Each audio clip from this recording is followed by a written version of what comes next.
हम लोग सारे सुमी में फंसे हुए हैं स्टार्टिंग से इधर। अभी तक कोई रेस्क्यू, एक भी स्टूडेंट की रेस्क्यू नहीं की गई है यहाँ से।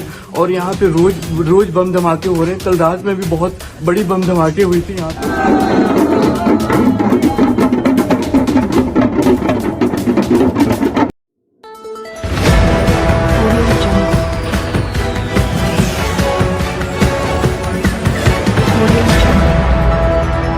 यूक्रेन और रूस के बीच छिड़ी जंग ने भारत के 20,000 घरों में मातम पसार दिया है। वे घर जिनके बच्चे यूक्रेन में पढ़ाई करने के लिए गए हैं, लेकिन पिछले 10 दिनों से जंग के बीच फंसे हुए हैं। यूक्रेन का कीव शहर हो या उसकी सरहदें, वहां से अब जो खबरें सामने आ रही हैं वो कलेजे में कंपन पैदा करने वाली है। लखनऊ की गरिमा मिश्रा का वीडियो हो या रोमानिया और पोलैंड के बॉर्डर पर सैनिकों द्वारा भारतीय छात्रों की बर्बर पिटाई का, ये बताते हैं कि हालात बदतर हो चुके हैं और भारत सरकार इन्हें निकालने में काफी देर कर चुकी है।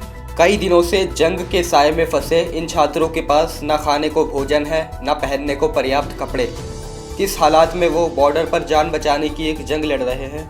लेकिन देश के सबसे शक्तिशाली प्रधानमंत्री माने जाने वाले नरेंद्र मोदी यूपी के चुनावों में डमरू बजाने में व्यस्त हैं। हम लोग सारे सुमी में फंसे हुए हैं स्टार्टिंग से इधर। अभी तक कोई रेस्क्यू, एक भी स्टूडेंट की रेस्क्यू नहीं की गई है यहाँ से। और यहाँ पे रोज बम धमाके हो रहे हैं। कल रात में भी बहुत बड़ी बम धमाके हुई थी यहाँ पे।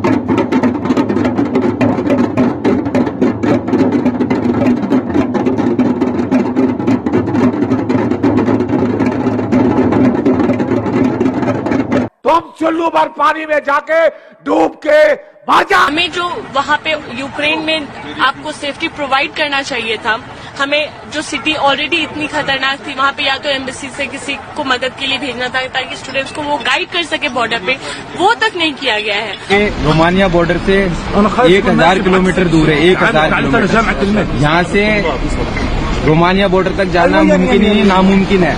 ठीक है, हमारे पास कोई चीज नहीं है जिससे हम जा सकते हैं। एम्बेसी ने कुछ भी अभी तक ऑर्गेनाइज नहीं किया है खार्किव शहर के लिए।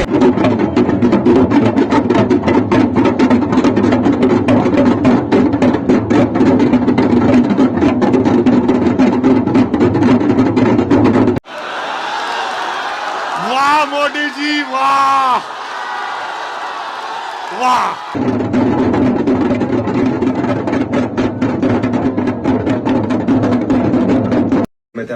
कल जो 2 बंदे घुसे थे उनके साथ में गन भी हो, गन में हाथ में गन लेके घुसे हुए थे, शॉटगन लेके घुसे हुए थे। और हमें ये भी नहीं पता है कि वो यूक्रेन बंदे थे या फिर रशियन बंदे थे या फिर सिविलियंस थे, हमें ये नहीं पता है। और सबसे बड़ी और यहाँ पर ऑलरेडी 200 से ज्यादा बंदे फंसे हुए हैं हम लोग। और ऊपर से एक बात है, और हमारे गेट है, मेन गेट है और कैंपस का गेट है, वो तोड़ा हुआ गया है। अभी हमारे पास कोई सिक्योरिटी भी नहीं है ताकि कोई अंदर से घुसे या उसे ब्लॉक करने के लिए। सारे गेट्स ओपन पड़े हैं। और कल हमारे पास ऐसा एक सिचुएशन आ गया था, लाइफ एंड डेथ का सिचुएशन आ गया था। बिल्कुल, कल हम लोगों के पास में कोई ऑप्शन नहीं था। हम लोगों के जो भी सीनियर थे, डंडा पकड़े खड़े थे गन वालों से लड़ने के लिए। गन वालों से लड़ने के लिए सेंस नहीं बनती है, मजाक लग रहा होगा, पर उस टाइम पे यही सही लगा क्योंकि उस टाइम पे कुछ भी नहीं कर सकते थे हम लोग। और हम लोग बस 30 सेकंड नहीं लगे। ये भी इन्फॉर्मेशन आया है कि कुछ जियो टैगिंग हो रहा है, कि अगर कुछ जियो टैगिंग हो रहा है तो यहाँ पर मिसाइल अटैक होगा। अब हमें ये नहीं पता जो कल जो लोग आए थे वो जियो टैगिंग हटा के गए हैं या फिर लगा के गए हैं। और ऊपर से हमारा हॉस्टल का लोकेशन आएगा एयरपोर्ट के पास में पड़ रहा है।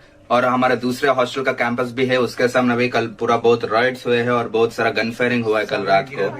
और हमारे उधर हॉस्टल के पास एक मेट्रो भी है, बोरिसपिल्स का मेट्रो बोल के, उस स्टेशन के पास बहुत बम्बार्डमेंट्स भी हुए बोल के हमारे फ्रेंड्स बोल रहे हैं, और फायरिंग भी हुआ है। और हमारा हॉस्टल का लोकेशन आएगा हॉर्लिक्स का street 124 which is in Kyiv, highway.